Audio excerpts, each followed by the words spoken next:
नमस्कार, मैं प्रवीण गौतम और आप देख रहे पब्लिक मीटर। दोस्तों, वीडियो में आपको दिखाएंगे कि भारत के हीरो मोहम्मद दीपक का मुद्दा आखिरकार संसद में मल्लिकार्जुन खड़गे ने क्यों उठाया और पीएम मोदी को खरी खरी सुना दी। दीपक मोहम्मद की कहानी सुनाई। इसके अलावा और 3 बातें मोदी सरकार को बोली है खड़गे ने। 4 बयान मल्लिकार्जुन खड़गे के आपको दिखाएंगे कि दीपक मोहम्मद की कहानी सुनाते हुए, पीएम मोदी का उदाहरण देते हुए, पीएम मोदी की नौटंकी का उदाहरण देते हुए खड़गे ने क्या आरोप लगाया है मोदी सरकार पर। धर्म की राजनीति को लेकर पूरी तरह एक्सपोज कर दिया मल्लिकार्जुन खड़गे ने। मल्लिकार्जुन खड़गे ने सबसे पहले दीपक मोहम्मद की कहानी सुनाई, उसके बाद पीएम मोदी का भी उदाहरण दिया कि पीएम मोदी कहां जाते हैं और उसे नौटंकी क्यों बताया।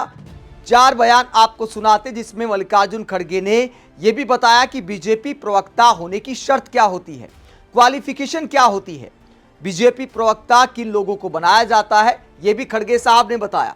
पहले बयान नंबर 1 आप सुनिए कि दीपक मोहम्मद के मुद्दे पर क्या कहते हैं मल्लिकार्जुन खड़गे। सर, क्रिमिनल जहर और भारत की आत्मा पर हमला। सर, सामाजिक सद्भाव के लिहाज से देश बेहद खतरनाक दौर से गुजर रहा है। भारत की पहचान सदियों से diversity of thought and practice रही है। ये कई धर्मों और संस्कृतियों की जन्मभूमि रहा है, जहां वे आपसी सद्भाव के साथ फले फूले।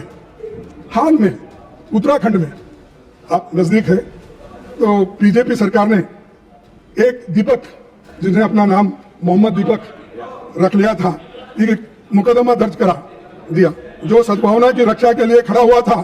जब रक्षक की भक्षक बन जाएगा, रक्षक की भक्षक बने, तो आम आदमी रक्षा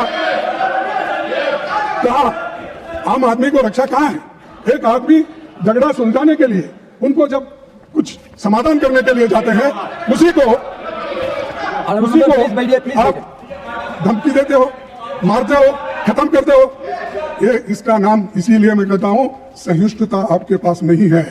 आप सिर्फ पोलराइजेशन की पॉलिटिक्स करते हो, वोटों के लिए लड़ते हो और बड़े बड़े भाषण करते हो, सिर्फ पोलराइजेशन के लिए, देश के लिए। तो मल्लिकार्जुन खड़गे सवाल करते हैं कि जो दीपक मोहम्मद एक मुसलमान दुकानदार की रक्षा के लिए खड़े हुए, इंसानियत के लिए खड़े हुए, जो बजरंग दल के लोग दुकान का नाम बदलवाने आए थे, जिन्हें बाबा शब्द से आपत्ति थी, उनके साथ भिड़ गए थे, उसी पर आखिरकार मुकदमा क्यों कर दिया गया। मल्लिकार्जुन खड़गे ने आरोप लगाया कि धर्म की राजनीति के लिए ऐसा किया जाता है, जहां अच्छे इंसानों पर भी मुकदमा किया जा रहा है। दीपक मोहम्मद के बाद मल्लिकार्जुन खड़गे ने असम के सीएम हिमंता बिस्वा शर्मा का उदाहरण दिया। जब असम के सीएम ने खुल्लम खुला बोला था मीडिया के सामने कि मियां मुसलमान अगर ऑटो चलाते हैं तो 5 रुपए किराया बनता है, तो 4 रुपए दो, उन्हें इतना परेशान करो कि असम छोड़कर चले जाएं। अब इस बयान को लेकर मल्लिकार्जुन खड़गे ने बीजेपी पर क्या आरोप लगाया और जेपी नड्डा को क्या बोला, जरा सुनिए। सर, भाजपा के एक मुख्यमंत्री, मैं उनका नाम नहीं लेना चाहता हूं इस जबान से, क्योंकि इतना ऐसा तो इंसान मैं नहीं देखा, एक मुस्लिम समुदाय को निशाना बनाकर दिए गए बयान पूरे लोकतंत्र के लिए खतरे की घंटी है। और ये मुख्यमंत्री हमेशा पोलराइजेशन की बात करता है, हर एक को झगड़ा लगाता है, हर एक जगह मुसलमानों के खिलाफ बात करता है। भाइयों, देश में सेलेक्टिव टारगेटिंग और बुलडोजर पॉलिटिक्स, सर, देश में सेलेक्टिव टारगेटिंग और बुलडोजर पॉलिटिक्स को रणनीतिक तौर पे इस्तेमाल किया जा रहा है। नड्डा साहब, ये आपकी रणनीति है और आप इसी राह पे चल रहे हो, लेकिन आप दिल से तो नहीं चाहते ये, लेकिन मजबूरी है कि आपको मोदी साहब कहते हैं तो आपको कहना ही पड़ता है। तो इसीलिए मैं आपसे विनती करूंगा, सर, अरे मैं 60 साल में, मेरा ही एक अलग उसूल है, मैं करते जा रहा हूं। तो मल्लिकार्जुन खड़गे जेपी नड्डा को बोलते हैं कि क्या पीएम मोदी के कहने पर इस तरह धर्म की राजनीति की जाती है? क्या एक चुने हुए मुख्यमंत्री को ऐसी भाषा का इस्तेमाल करना चाहिए मुसलमानों के खिलाफ? इसके बाद खड़गे साहब पीएम मोदी को भी सुनाते हैं। मल्लिकार्जुन खड़गे ने कहा कि पीएम मोदी चर्च तो जाते हैं, लेकिन आपके समर्थक, बीजेपी के समर्थक चर्च में जाकर क्या करते हैं, तो ऐसी नौटंकी का फायदा क्या है? मल्लिकार्जुन खड़गे क्या कहते, जरा सुनिए। सभापति जी, मध्य प्रदेश, उड़ीसा, दिल्ली, छत्तीसगढ़ और केरल आदि राज्यों में चर्चेस पर भी हमले हो रहे और क्रिसमस पर हमले बढ़ जाते हैं। सर, मोदी जी केरल में चुनाव आने पर चर्च की प्रार्थना में जाते हैं दिल्ली में जाते हैं, प्रार्थना में भाग लेते हैं, पर उन पर होने वाले अत्याचार हमलों पर खामोश रहते हैं, मौन रहते हैं। सर, माइनॉरिटीज के खिलाफ objectionable, inflammatory and divisive speeches को बढ़ावा दिया जा रहा है। ईसाइयों और मुसलमानों के खिलाफ जहर उगले बिना उनको खाना हजम नहीं होता आपको। इसीलिए मैं कहना चाहता हूं, कम से कम आपके लोगों को बोलिए ऐसा जहर उगालना बंद कर देना। अरे आपको पावर मिला है, उसका ठीक ढंग से इस्तेमाल करो। उसके बजाय पोलराइजेशन के लिए, वोटों के लिए जहर मत दे दो लोगों को, और देश मत तोड़ो।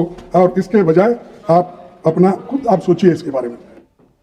तो मल्लिकार्जुन खड़गे पीएम मोदी पर टारगेट करते हैं कि चर्च तो जाते हैं, फोटो खिंचाते हैं, वीडियो बनवाते हैं, लेकिन इस बात पर खामोश रहते हैं कि देश में कई जगह चर्चों पर हमले किए गए। क्रिसमस के दौरान आपने देखा होगा, अंतर्राष्ट्रीय मीडिया में भी खबरें छपी थी। तो देश की फजीहत होती है, अगर पावर मिली है तो लोगों के भले के लिए इस्तेमाल करिए, धर्म की राजनीति को इस तरह बढ़ावा मत दीजिए। ये साफ साफ शब्दों में खरी खरी सुना दी मल्लिकार्जुन खड़गे ने। इसके बाद यह भी बताया जाता है कि ऐसी राजनीति आखिरकार क्यों की जाती है, क्योंकि बीजेपी में ऐसी राजनीति करने वालों की और ऐसी भाषा का इस्तेमाल करने वालों की पावर बढ़ती चली जाती है। ऐसे नेताओं को ही प्रवक्ता बनाया जाता है।